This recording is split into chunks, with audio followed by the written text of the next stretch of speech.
Yang kedua kata Nabi, wa ma hakamu bighairi ma anzalallah.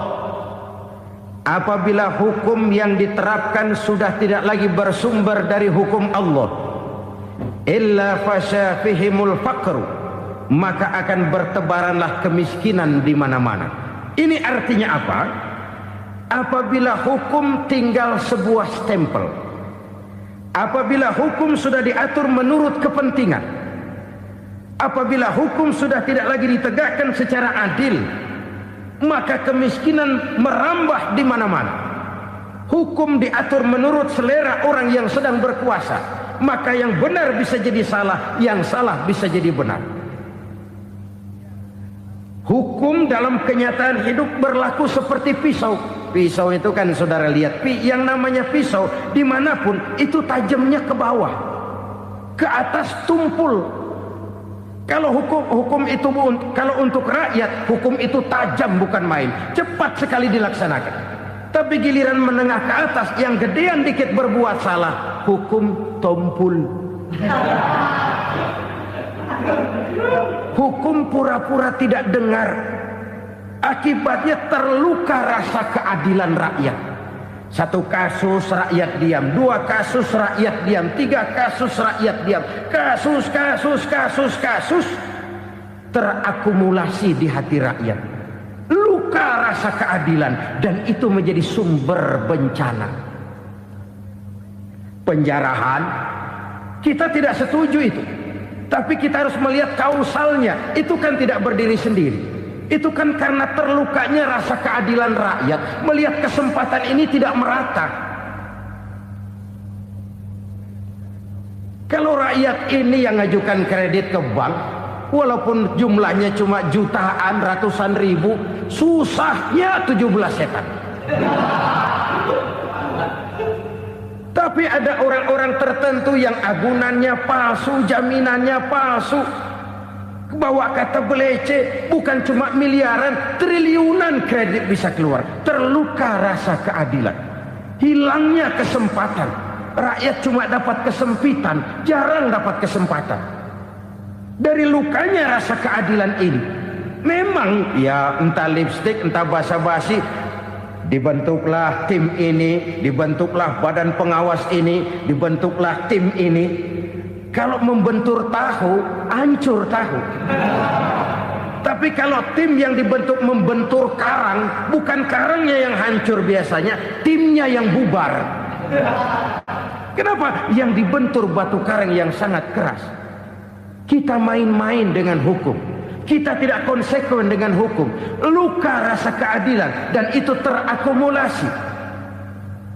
Edi tamsil, rakyat tahu, terakumulasi, menguap begitu saja. Kasus-kasus lain rakyat tahu, menguap begitu saja. Ketidakadilan terakumulasi, mengendap di hati rakyat, menunggu ledakan. Pada saat sumbu meledak, rakyat tidak bisa dibendung lagi. Oke, kita tidak setuju dengan penjarahan, tapi jangan melihat itu sebagai peristiwa yang berdiri sendiri. Kenapa itu terjadi? Kausalnya kenapa? Oke, kita tidak setuju memang, tapi yang dijarah oleh rakyat kan memang cuma untuk perut. Yang dijarahkan beras, yang dijarahkan televisi, yang dijarahkan kulkas yang masih bisa dihitung, yang memang real untuk kebutuhan rakyat. Penjara berdasi kepala botak yang menguras uang rakyat habis-habisan, enak saja melenggang dalam kehidupan ini. Makin terluka rasa keadilan rakyat. Apabila hukum yang diterapkan sudah menyimpang dari keadilan yang diajarkan Allah, fasyafihimul fakru, bertebaranlah kemiskinan. Aneh, memalukan, memilukan. Sebuah negara agraris yang katanya pulaunya hijau royo-royo, gemari palau jenawi toto tentem kertora harjo, yang tahun 93 pernah mendapat penghargaan dari FAO, Badan Pangan Sedunia, sebagai negara yang berhasil dalam swasembada pangan. Sekarang ini kita terpaksa betul beli beras dari Vietnam, beli beras ke Kamboja, beli kedelai dari Kamboja. Kenapa? Lahan sawah kita habis ditanami pabrik. Teknologi kita, teknologi loncatan yang non-applied, tidak terpakai oleh kita. Lantas lahan yang tidak bisa kita tanami, kita paksakan lahan-lahan gambut menjadi tanah pertanian yang subur dengan biaya triliunan dan kita gagal. Kita cari jarum dan kapak hilang. Kita mau jadi negara industri dengan loncatan teknologi yang maju, kita lupakan pola pijak kita sebagai negara agraris dan akhirnya kita kecolongan. Lihatlah dewasa ini. Rakyat kita antri sembako di mana-mana. Di sebuah negara agraris. Ketidakadilan melahirkan kemiskinan. Kemiskinan moral dan kemiskinan material. Kemiskinan moral, rakyat nggak percaya lagi sama pejabat. Rakyat mengalami krisis figur. Orang alah lu ngomong dah sama ember.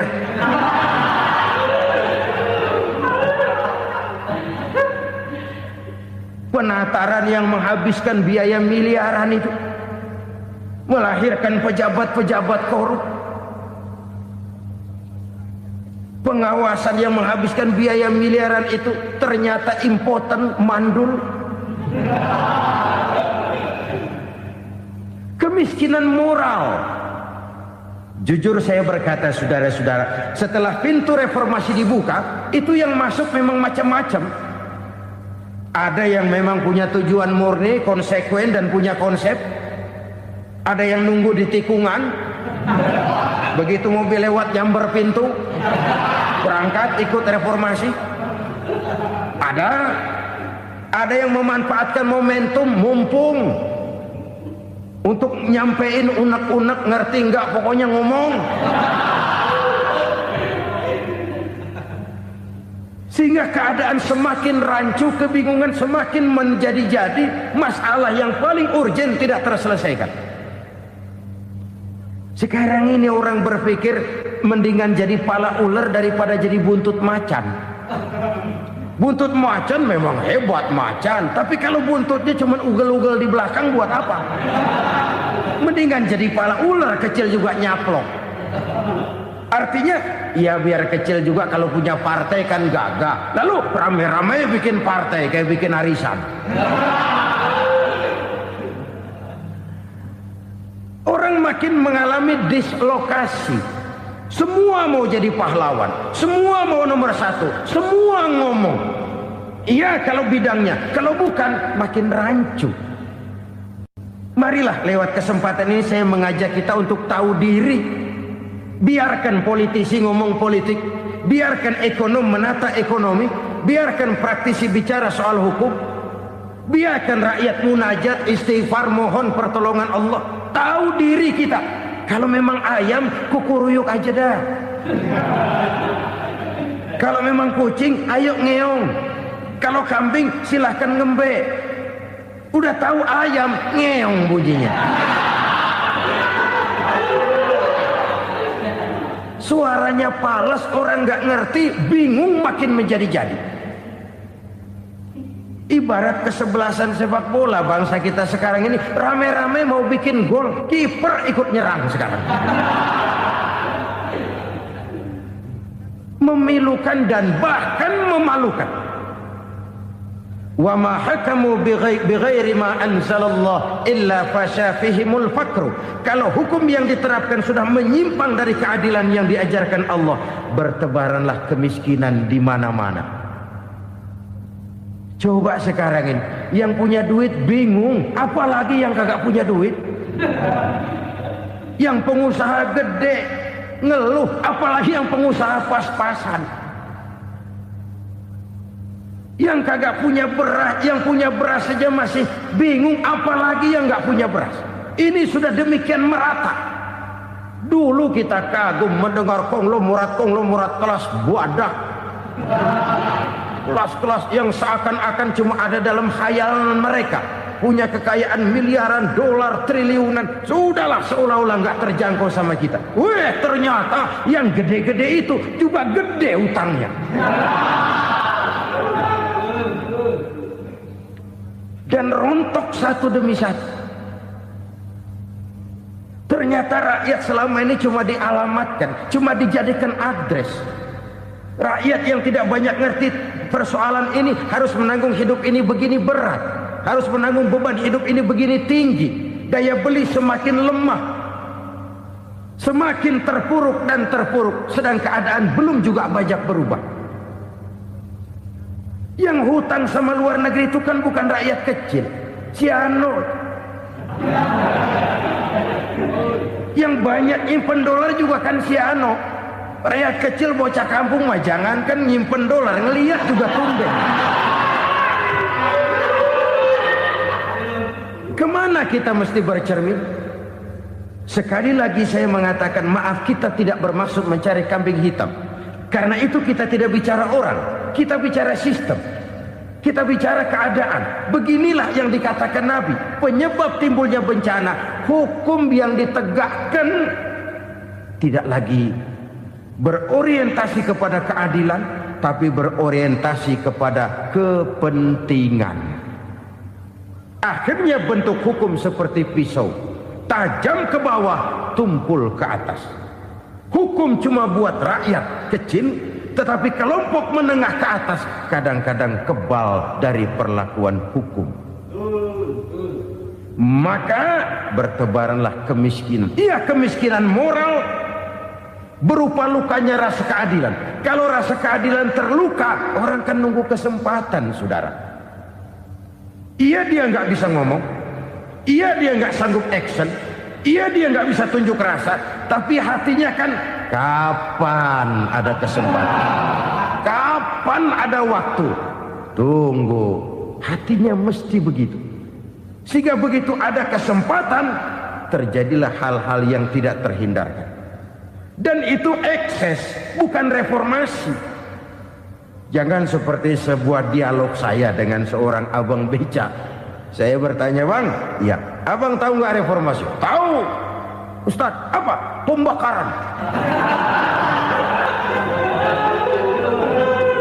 Terus penjarahan, lalu perkosaan. Itu reformasi. Itu yang saya lihat. Nah, itu yang dia lihat.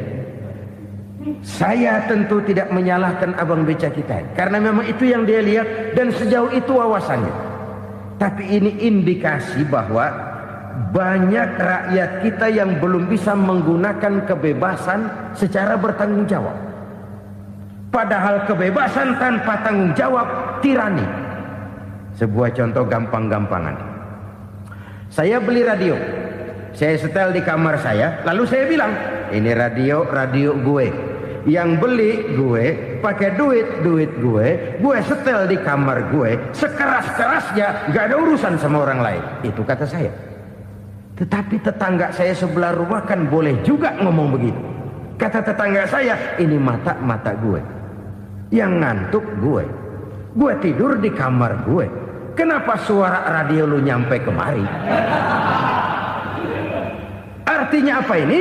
Kebebasan saya nyetel radio dibatasi oleh kebebasan tetangga saya yang mau tidur. Tidak ada kebebasan mutlak. Kebebasan mutlak tanpa tanggung jawab kembali akan melahirkan tirani, kembali akan melahirkan pemaksaan kehendak. Dan itu lagi-lagi bukan demokrasi. Saudara-saudara kaum muslimin rahimakumullah. Ini penyakit yang kedua.